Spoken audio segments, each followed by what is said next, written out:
आज आपण बघणार आहोत कारल्याची भाजी. तर त्यासाठी आपण कारलं घेतलेलं आहे. कारलं धुवून घ्यायचं आहे आणि त्यानंतर त्याचे काप करून मधले सगळे बिया काढायच्या आहेत. हे बघू शकता आपण बिया काढलेल्या आहेत सगळ्या कारल्याच्या.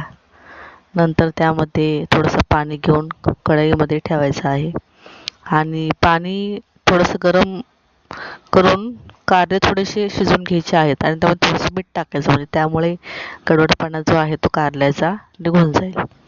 तर यासाठी आपण साहित्य बघूया काय काय घेतले. कारल्यासाठी कोथिंबीर घेतलेली आहे, लसूण, थोडंसं आमसूल, चवीपुरतं थोडं गूळ, जिरे, थोडंसं चवीपुरतं मीठ, हळद, शेंगदाण्याचं कूट आणि थोडंसं खोबरं घेतलेलं आहे आणि हा थोडंसं लाल तिखट आहे. तर हे सगळं वाटून घ्यायचं आहे. वाटण त्यामध्ये कोथिंबीर, खोबरं, लसूण हे आधी बारीक पाणी न टाकता वाटून घ्यायचं आहे बारीक. ते आपण मसाला कारल्यामध्ये भरून घेणार आहोत. पाणी न टाकता वाटायचं आहे. पाणी अजिबात टाकायचं नाही, त्यामुळे कडूपणा येऊ शकतो कारल्याला. हे बघितलं आपण इथं कारले आपण उकळलेले आहेत. हे कारले आपण काढून घेतलेले आहेत. नंतर कढईमध्ये थोडंसं तेल टाकून घ्यायचे. आता बघा हे कारले आपल्या शिजलेले आहेत. थोडंसं तेल टाकलं की थोडंसं कारलं परतायचं तेलामध्ये, जेणेकरून त्याचा कडवटपणा जो आहे तो निघून जाईल. अशा प्रकारे कारली जी आहे थोडीशी तेलामध्ये फ्राय करून घ्यायची आहेत. 2-3 मिनटं फ्राय करून घ्यायची, लय वेळ नाही घ्यायचं. आता हे आपलं असं फ्राय झालेलं आहे.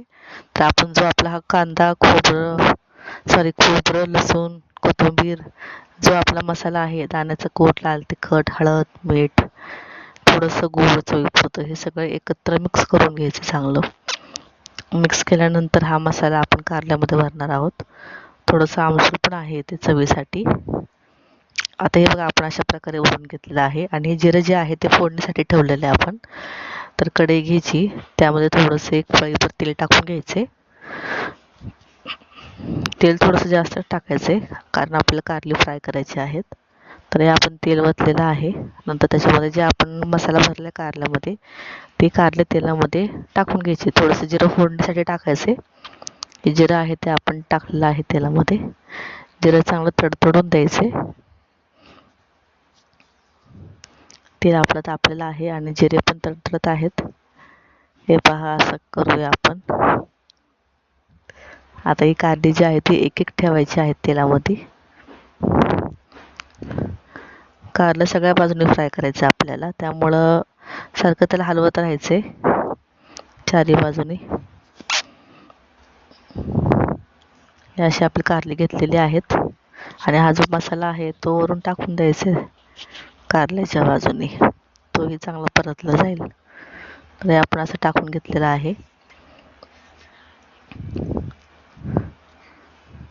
आणि जर तुम्हाला ही रेसिपी आवडली असेल तर लाईक आणि सबस्क्राईब करायला विसरू नका. नक्कीच लाईक करा आणि कमेंट बॉक्समध्ये कमेंट टाका. आता आपली कारली झाकण लावून ठेवायची 5 मिनटं आणि 5 मिनटांनी ती अजून हलवून घ्यायची. ते बघा असे